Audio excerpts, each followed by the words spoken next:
Okay, stage manager. The stage manager has responsibility for what happens on the stage alone.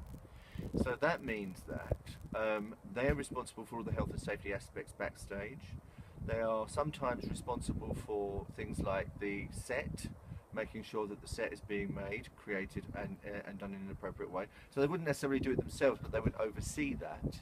So they would manage that aspect of the stage. They would make sure that everything that's being put on the stage, everything's being taken off the stage, all that is organised, and all that is very sort of logically, carefully, clearly, and safely done.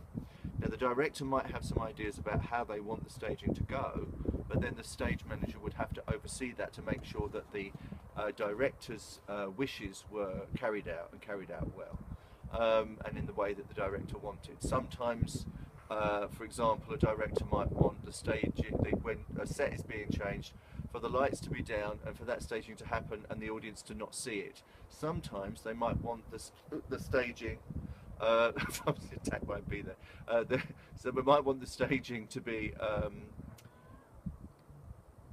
an integral part of the performance. A company like Complicite, for example, their staging becomes part of the performance. So you have to make a decision. The stage manager is responsible for that.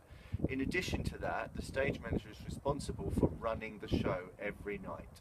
So that means they have somebody on the prompt book, they have the various different people backstage that are necessary backstage, they're responsible for getting the actors called, in the professional theatre that is, getting the actors called to come to the stage for the right time, and every aspect of anything that takes place on that stage, that is the responsibility of the stage manager. So, for example, they will communicate with the lighting and sound people, they will communicate with the person who's prompting on book, they will communicate with the actors backstage ready to make sure they're ready to come on at the right point.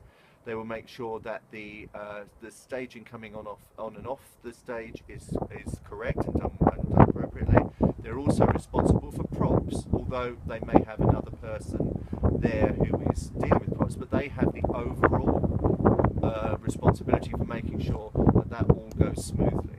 So, for example, if it says there's a glass of wine on the table at the beginning of Act 2, then at the beginning of Act 2 there needs to be a glass of wine on the table. It needs to be the right colour, and it needs to be as much wine in the glass as is required by the performance, and so on and so forth.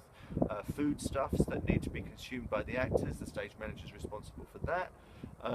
So it's actually the job of the stage manager is extremely demanding. It's an interesting role, but it's very, very demanding. And obviously, you don't want slip-ups happening on stage, and so therefore, you have to have a really strong stage manager who will make sure that that happens properly.